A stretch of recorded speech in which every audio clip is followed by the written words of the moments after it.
Well, Shabbat Shalom and welcome. This is VBS Torah Study for a Shabbos and the end of a Yontif. I'm Rabbi Ed Feinstein, joined this week by my dear friend and colleague and teacher, Rabbi Sherry Hirsch, newly back from Israel. So welcome back, Sherry. It's nice to have you back. We want Thank to you. hear a It's little bit nice to be about that back. trip, and we want to hear about that trip because it's actually very apropos to our conversation today. This weekend, Thursday, Friday, Shabbos, we are finishing our holiday season.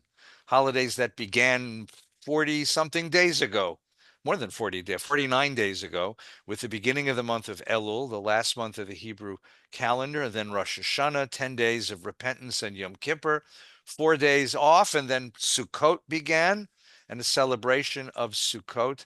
And now at the end of Sukkot comes the enigmatic holiday of Shmini Atzeret. Try that on your boss.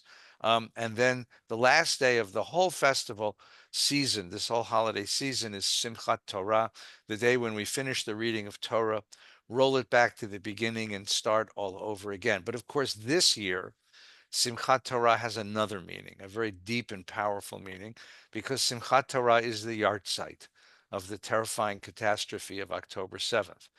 In Israel, they split the commemoration, as we did here in the States, between October 7th itself, because it's called Shiva October in Israel, and of course, Simchat Torah.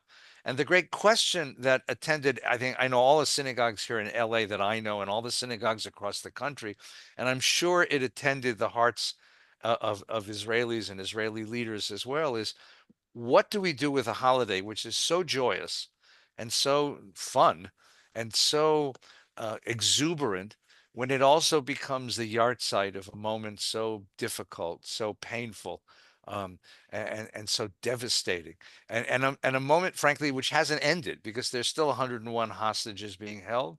There's still an active war being fought in Gaza. There's still a very active war being fought against Hezbollah in Lebanon. As of the time we record this, there is a retaliation threatened against Iran, but we don't know what it's going to be. So it's actually still, the catastrophe hasn't ended. I mean, I think the good thing about a yahrzeit is it's a yahrzeit. The catastrophe is over and we have a little bit of distance from it. But now it seems like the catastrophe goes on and on and on. So, Sherry, talk to us about, first of all, what you discover in Israel. And second, what do we make of Simchat Torah this year? Well, let me first, that was such a beautiful introduction, Rabbi Feinstein. Just coming back from Israel, literally on Monday night, Israelis are exhausted Mm. and at the same time resilient. They live with a life of paradox, right? They live with this ongoing war, and yet they're out at the restaurants, they're going out, they're surfing. And I don't think that I felt it more than I went out with the Friends of Shayetet, which is the elite unit of the Navy SEALs. They have a buddy program that is extraordinary.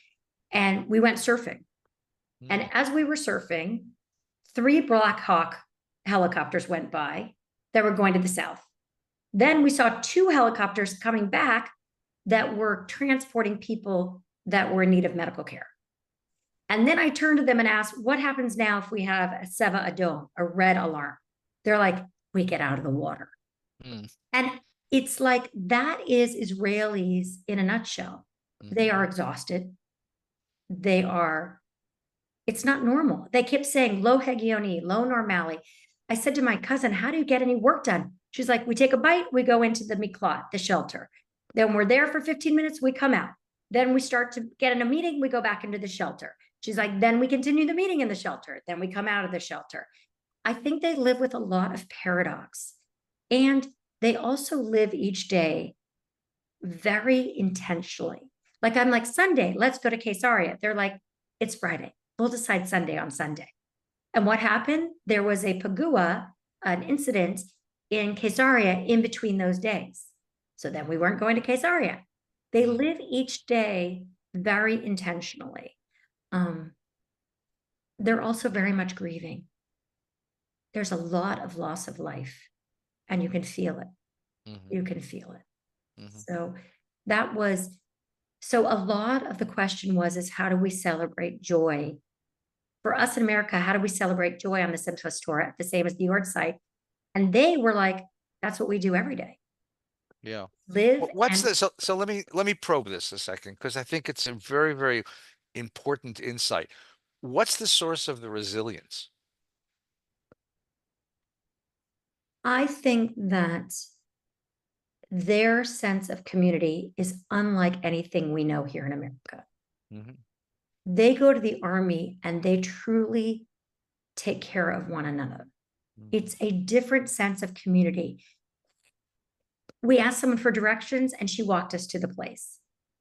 Everybody, it's a different sense of community. It feels like you're with your people 24/7, which you are, Hmm. but they've had these experiences together of a shared destiny and a shared vision, and they live each day in such community. Um, One of the exercises that new recruits to the IDF, to the Israeli Defense Forces, one of the exercises they do in basic training is called stretcher hikes, where they have a stretcher and they put one of the guys of the crew on that stretcher, and the other fellas have to carry them for God knows how long, sometimes 100 kilometers. And so that becomes the metaphor for that sense of community. The metaphor literally in the language is under the stretcher. Are you under the stretcher? In wow, other I words, didn't are know. you willing to take responsibility for your fellow soldier, for your fellow Israeli, for your fellow Jew, or in this case, Druze and the others who fight with the Israeli? Are you willing to take responsibility for this community on your own shoulders, literally? And that is the metaphor in the Israeli army for who's in and who's out. The argument, by the way, about the drafting of the ultra Orthodox, the drafting of Haredi, the phraseology in the Israeli slang, as it were, is they are unwilling to get under the stretcher, which is a way of saying they are unwilling to support the rest of the community, right? And that literally is that's the metaphor. And if you think of what that metaphor means and how difficult that is, by the way, if you've ever carried a stretcher on your shoulder for some length of time in the hot sun with a pack on your back, that it means that's what we do for each other.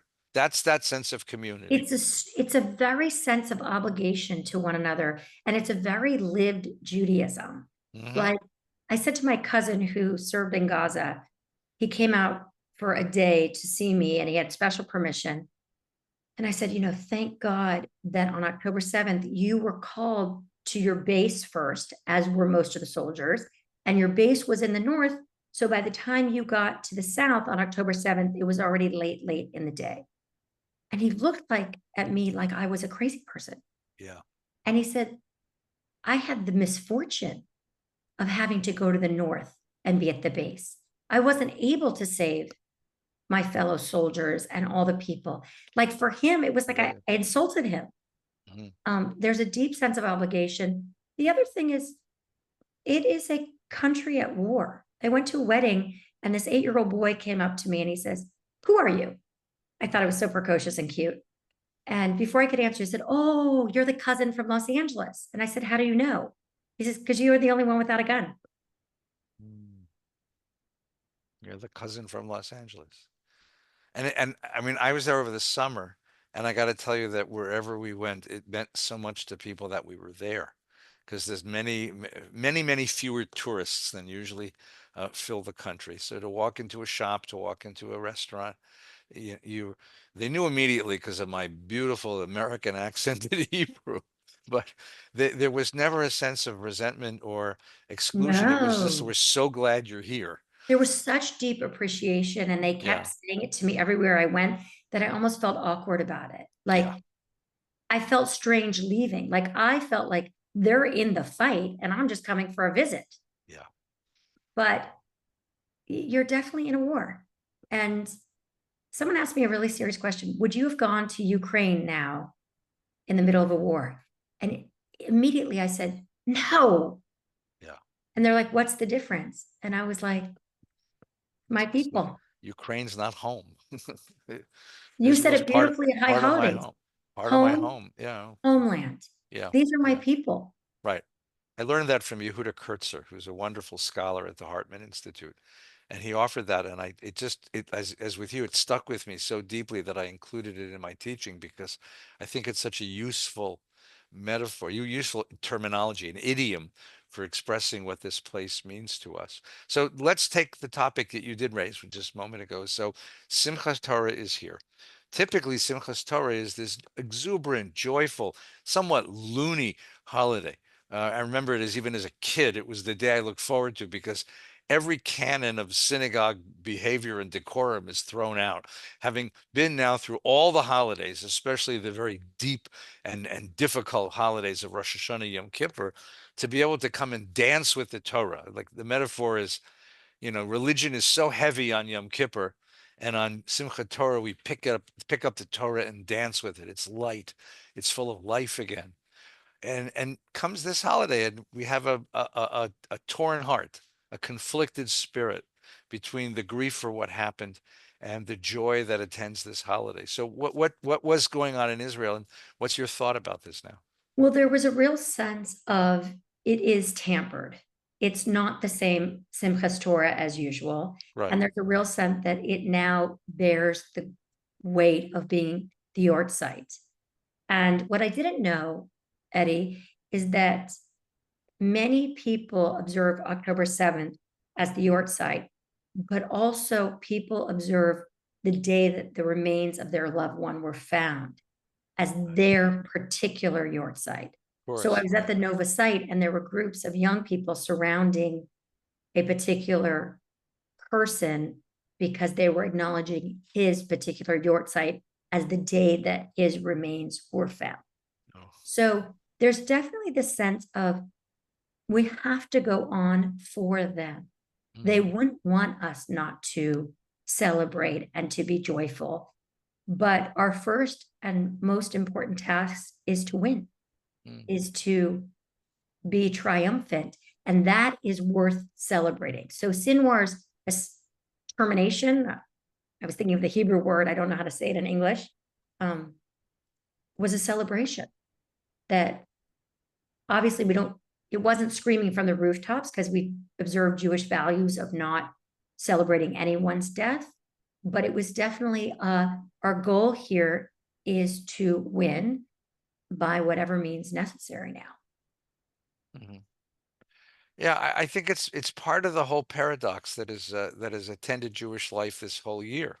I mean, as you said, we are not permitted to celebrate the death even of our enemies, right? In the famous midrash in the Torah that is Israel was dancing on the other side of the Red Sea, that Pharaoh and his soldiers had drowned. The angels in heaven begin to dance, and God stops them and says, "My creatures drowned in the sea. Who are you to dance?"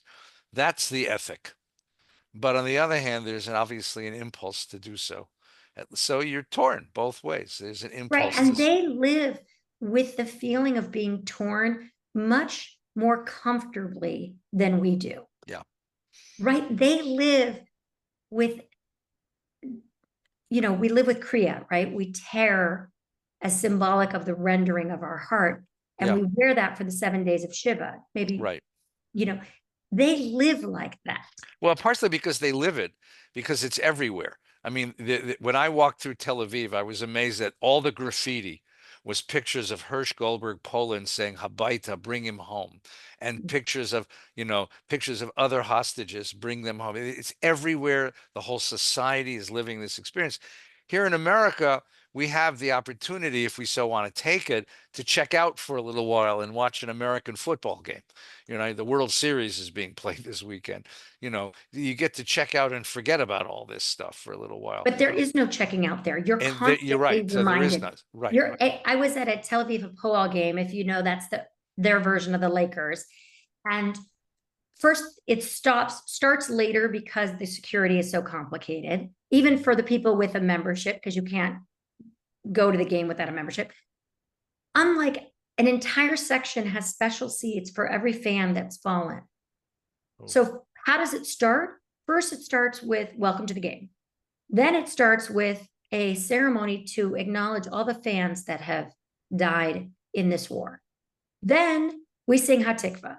Then it screaming for each player that comes out. Then the procedures of what happens if there's a red alarm. Right.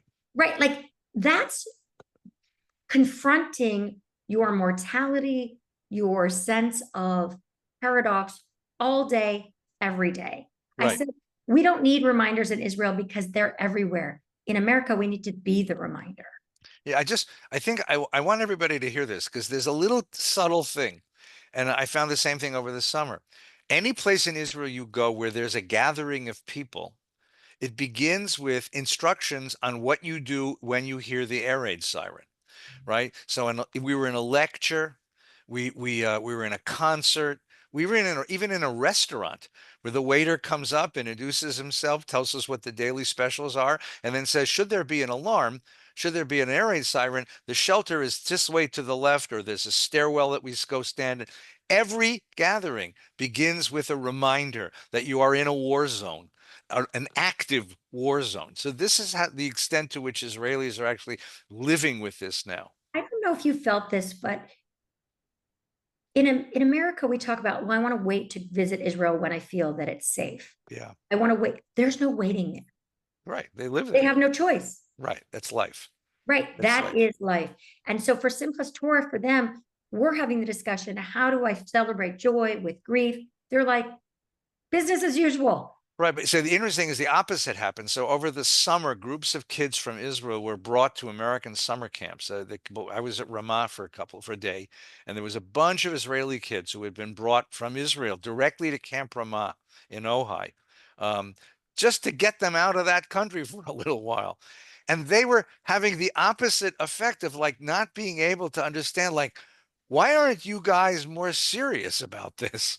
Where is your seriousness? Where is your, I mean, not just, the of Tzionut, not just of Zionism and of loyalty to the people of Israel, but just a sense of life seriousness that attends a teenager who knows people who have died in a war, or died in terrorist activities, meeting kids who don't even live on that level. They live in suburban LA or Phoenix, San Diego, and they have no sense that this is what life is really about.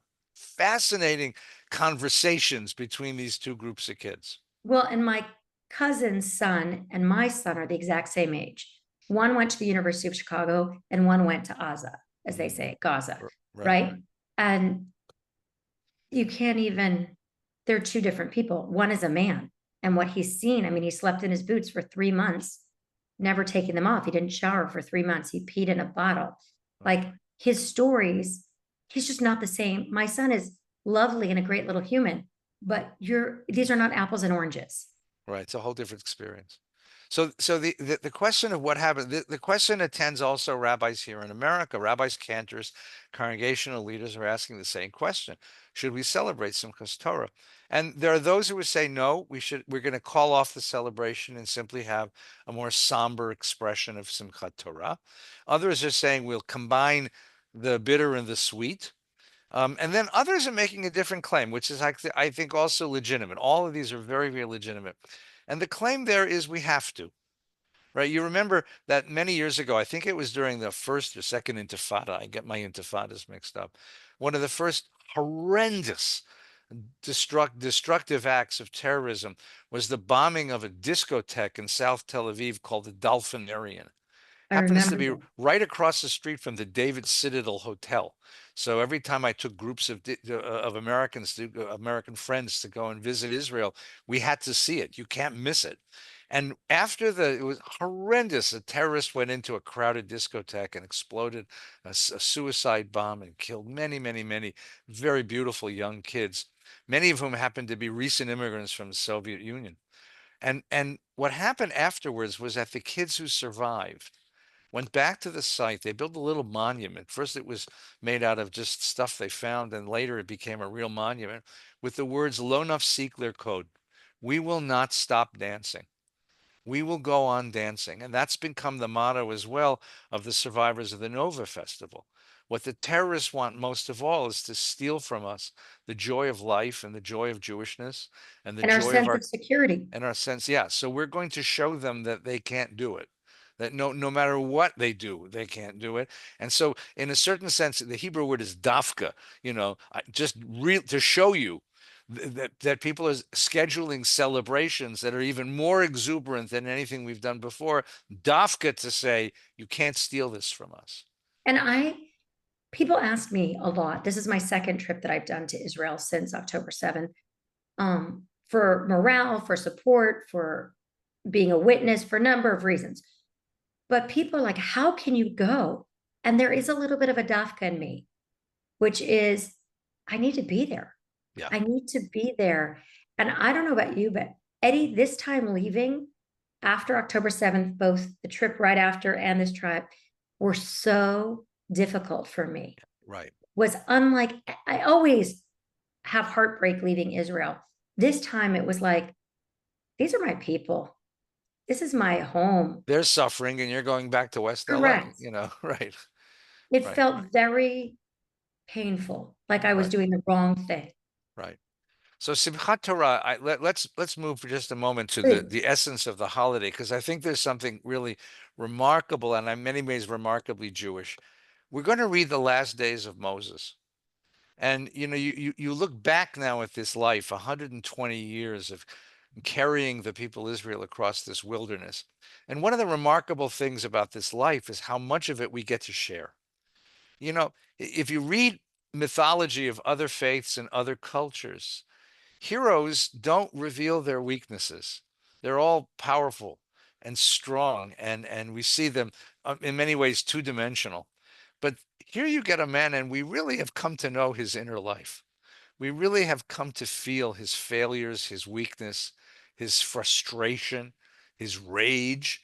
We've come to feel it. And we've also come to feel, the triumph of having brought this people across the wilderness and having brought them not just from slavery to freedom, but having brought them from being slaves to being ready to become free people.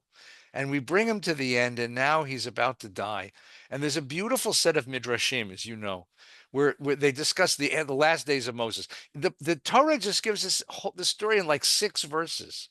In 6 verses, God says, you're not going into the land, but I'll put you on the top of a mountain, a place called Pisgah, which means viewpoint, and I'll show you the whole land. And then Moses lies down and he dies. And the beautiful phrase of the Torah is Al Pi Adonai, which is badly translated as at the word of God, because the Midrash says, no, it's because God, Al Pi means mouth. God comes and kisses him. They're old friends. They've been lovers for this whole long journey. But the wonderful stories of the Midrash is that Moses doesn't want to die. So first he starts arguing with God. He says, let me go in. I'll be Joshua's second. Joshua can lead the people. I'll be the assistant rabbi. And God says, that's not going to work because everyone's going to come to you and he'll never have any authority. So he says, okay, then tell you what, I'll just sneak in as an anonymous Israelite. And God says, no, that's not going to work either because they're going to find you and they're going to make you a god. And ultimately, that's what he says to him. He says, if you stay in the world, if you gain immortality, they'll make you a god. They'll worship you. And instead of worshiping God, they'll worship you, which means that the whole project will fail. And there was And then proof that they worshiped him before with the golden calf. absolutely. And so God says to him, you got to decide what you want. And the choice, it's a beautiful midrash because the idea is that he has to choose between his own desire to stay alive in the world and see the land and live in the land and what he knows is the best thing for his people. Does he choose his own desires or his people? And one last time, this man who has given up so much for this mission chooses mission over his own immortality, lies down and accepts death. And they grieve for him for 30 days. And then they follow Joshua and they begin the journey into the land. But we don't follow that in the Torah. That's in the Haftorah. But in the Torah, now we roll it back and we start reading from Breshit. We start reading from Genesis. In the beginning, God created the heaven and the earth, and the whole story starts all over again. It's like what we talked about a moment ago. This is the bitter and the sweet. You grieve, you mourn, you cry, and then you get up and you begin again. Right? You begin again. And that symbolism is everywhere around Judaism, right? What do you do after 7 days of Shiva? You get up and you walk around the block. 7 times, right? This idea that you live with the tension of the very difficult, the very painful, but you don't die by that tension. Mm. You live. That's also B'charta B'chaim at the end of the Torah. You choose life.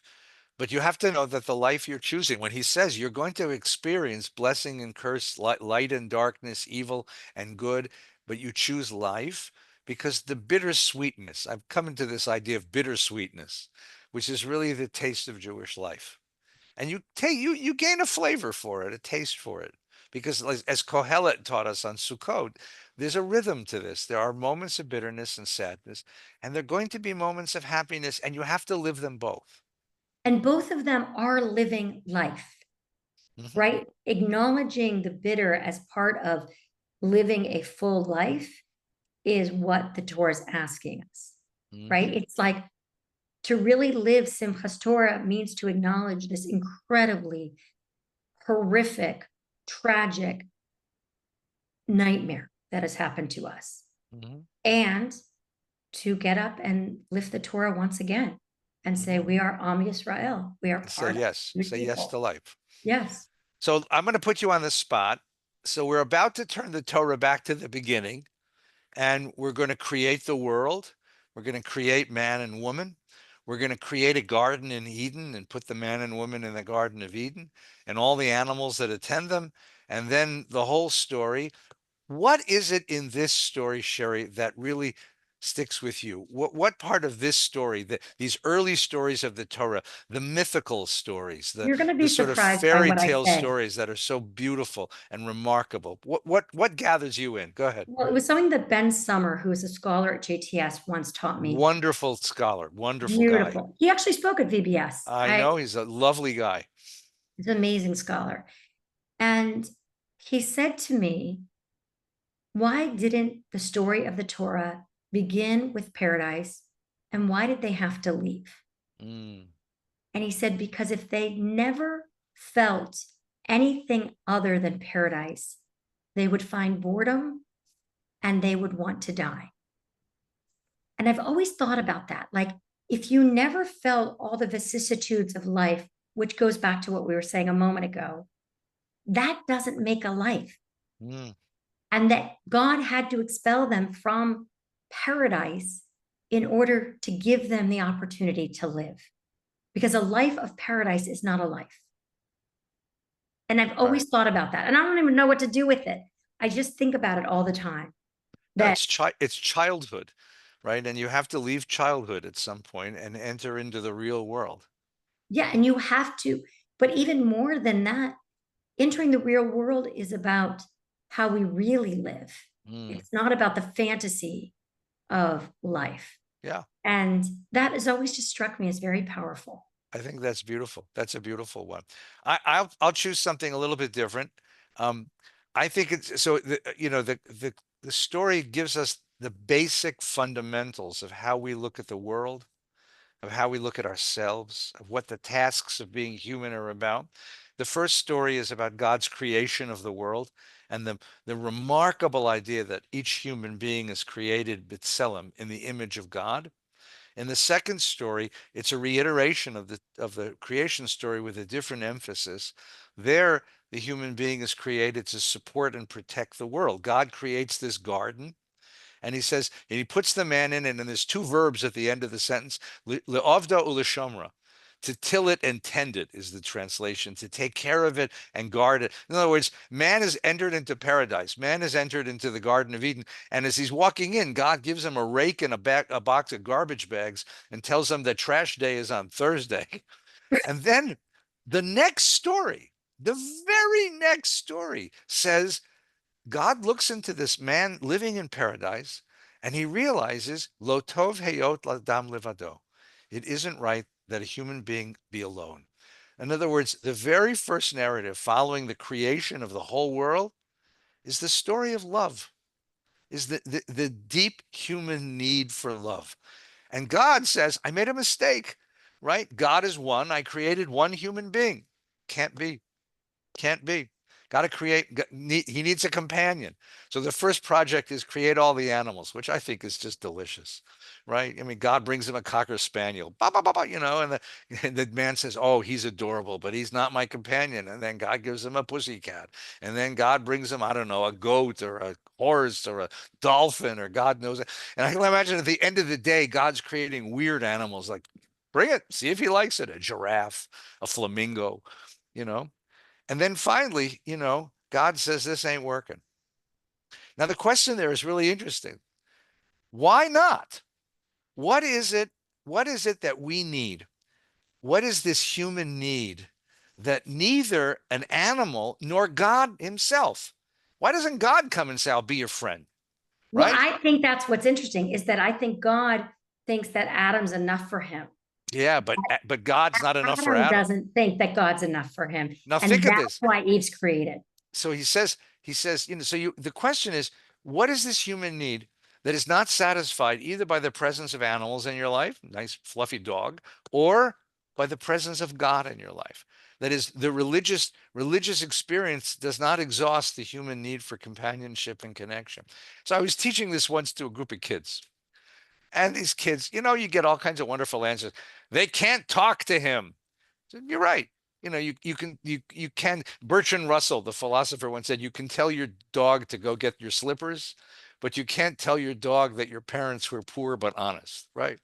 And talking to God is like talking to my mom. Before I open my mouth, she knows what I'm going to say and why I'm wrong, right? But then there's a kid in the back of the room. This really happened. There's a kid, like a 9-year-old kid, smart ass kid in the back of the room who shouts out, they don't need him. And I stopped and said, what did you say? And the Mhm. kid said, they don't need him. I said, what do you mean? He said, my dog loves me. But if I let my dog go, he'd live perfectly happy on the streets of Encino. And God created him. God did create a different one. What he's looking for is somebody who needs him. What an insight, like from a kid, But it's so beautiful. I just right? What like we what do I need want so in my desperately partner? to be needed. I don't need my partner to be perfect. you know, for all of their lusts that men have in their hearts. They don't want to marry Miss February. No, they I want need to be someone who needed. needs me. I want someone who needs me and needs me. I don't want someone who needs generic husband or generic partner or generic friend. And what I say to you, I enjoy spending time with you, Sherry, because I need you, Right back at right? you, Ed. No, we know each other a long time, and I gain so much from needing you, and Right. we I need need each. you specifically, And right? it's so counterintuitive because in American culture we have this idea that if somebody depends on me, if I'm dependent on somebody, I'm somewhat lesser. It's an expression of weakness to be dependent. But in Jewish life, to be able to say, I need you, my life would be incomplete without you, is the greatest dignity that a human being can have. And to have somebody need you, for all the fetchiness that our kids throw at us. It's That's so what makes true. life worth living is the fact that they need us and we need them, right? Anyway, that's what I love about this story. The That's such a third story in beautiful the Bible teaching. after the creation of the human being, the creation of the world, the next thing is love. That's what that's what concerned the Bible that much, that powerfully. So let's enjoy this Torah. Let's enjoy Simchat Torah. Let us remember with deep, deep hearts what happened, but let's also pick up the Torah and dance and show that Jewish joy is not dead in the world, that we keep it alive and keep it within us. Sherry, And thank you. and Please. before we go, I just want to say, and also someone that you need and that needs you, let them know how much you love them. That is a wonderful essay, assignment for this end of this holiday season. If you haven't done it yet, call them up and say thank you. Call Yeah. them up and say, I need you. I care about. Call them up and say, it will get to Genesis 12 in a couple of weeks when God says to Abraham, Hey, Abraha, be a blessing. Call them up and say, you are my blessing. See what happens. Yeah. You'll start crying. They'll start crying. You'll hang up the phone. You'll feel so much better. Make that call. Sherry, you're my blessing. Take care. Right Thank back at you. you. Thank you all for listening. Have a good Shabbos. Stay well. You will.